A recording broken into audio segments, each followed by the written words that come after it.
Olá, amados! A paz do Senhor, tudo bem? Eu sou a missionária Ludmila Costa e esse é o canal da Escola de Missões de Pregai. O canal mais conhecido por transformar cristãos comuns em ganhadores de almas.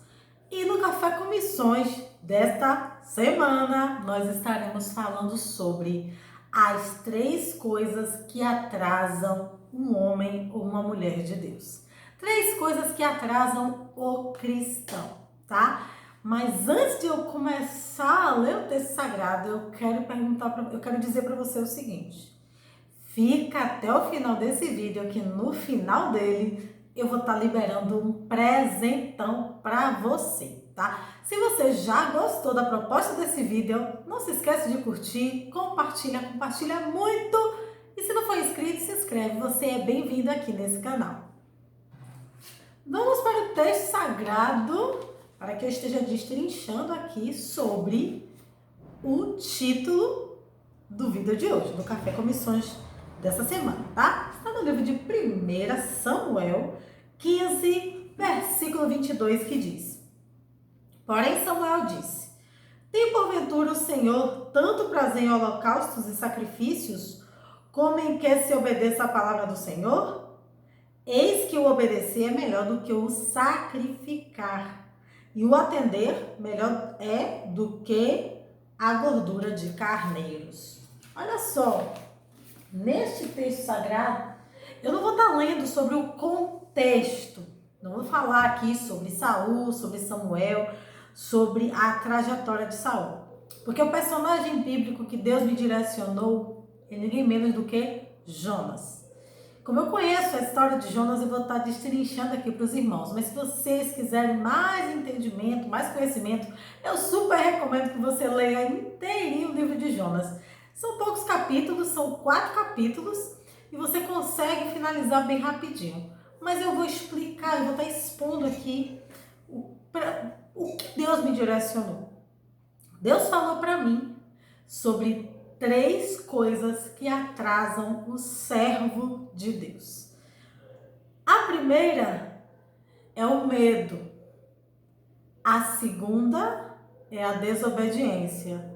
E a terceira é a culpa. Lemos aqui o texto onde fala sobre desobediência. Fala que o obedecer é muito melhor do que o sacrificar. E falando aqui rapidamente da trajetória de Jonas, nós podemos entender tudo o que Jonas fez.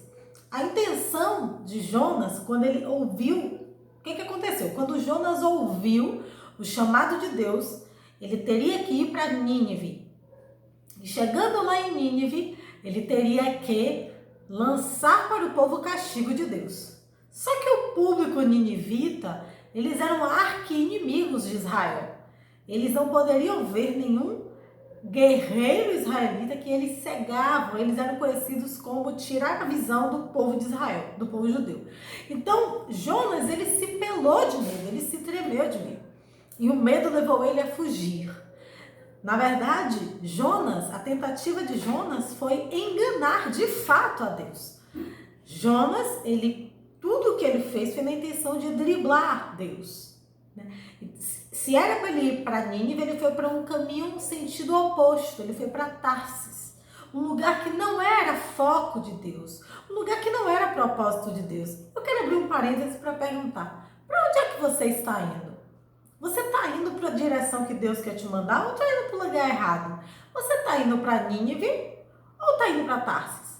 Ele teve medo por causa do histórico que Nínive tinha, mas eu quero te dizer um negócio: quando Deus manda ir, ele garante. Quando ele chama também, ele garante. E ele teve medo. Ele tentou enganar a Deus. Ele tentou ver se manipulava a obra de Deus e foi para um caminho totalmente diferente. Interessante é que Jonas poderia ter ficado lá na zona de conforto dele, mas ele foi para algum lugar. No meio do caminho, ele desviou. Jonas desviou do caminho no meio do caminho. Olha que processo.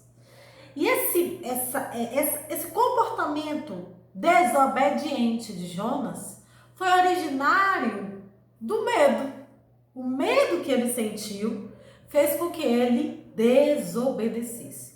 Ele teve medo de perder a visão, ele teve medo de ser hostilizado, das pessoas simplesmente matarem ele ou fazerem algo pior. Então o medo dele fez com que ele ficasse, ele já estava cego. Na verdade, a cegueira ela veio muito antes da prevista por ele mesmo. Ok, mas tem uma coisa nesse texto de Jonas que muito me chama a atenção, que é o último capítulo. O último capítulo, que é o capítulo 4. Mas eu ainda vou chegar lá. A trajetória dele, né? Ele estava no meio do caminho, no meio do processo. Jonas, ele já estava sendo, de fato, visto como um profeta amaldiçoado, porque estava tentando enganar a Deus. Então, até mesmo ele, dentro do navio, estava trazendo a grande tormenta, a grande tempestade, onde os marinheiros tiveram discernimento que era ele que estava causando toda aquela situação e tiveram, lamentavelmente, que jogaram para fora do barco. Quem é que você está levando no seu barco? Será que são pessoas que estão te atrasando, te atrapalhando, te fazendo evoluir? Fecha parênteses. Quando ele desceu as águas, ele foi engolido pelo grande peixe. E aí, o texto sagrado faz uma alegoria ao que aconteceria mais tarde com Jesus.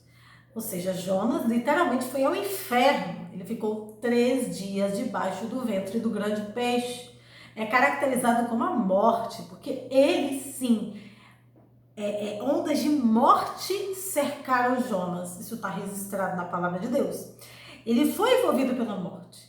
E quando ele clamou a Deus e se arrependeu, ele foi cuspido pelo grande peixe. Ele foi projetado para fora. E ele chegou de uma forma bem obrigatória, bem positiva, em Nínive, para cumprir o chamado de Deus. Quando Deus direcionou ele, Deus havia direcionado Jonas para acabar com o povo, para proclamar o quanto Deus estava revoltado com aquele povo. Só que quando chegou lá, foi proposto ali o jejum, a oração, a consagração, e o povo obedeceu. O povo obedeceu e Deus simplesmente mudou o cativeiro do povo, mudou o destino do povo, porque ele é longânimo, ele é misericordioso, é piedoso.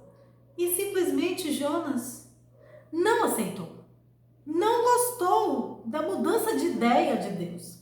Jonas se sentiu culpado, porque aquele povo foi poupado das mãos do Senhor. E triste foi o destino de Jonas.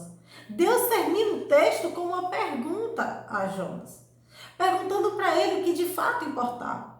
Se eram pessoas ou se eram coisas. E se você lendo o livro de Jonas, você vai entender exatamente o que eu quero estar falando aqui. Para que esse vídeo também não fique muito grande, e eu também te incentive a ler a santa poderosa palavra de Deus.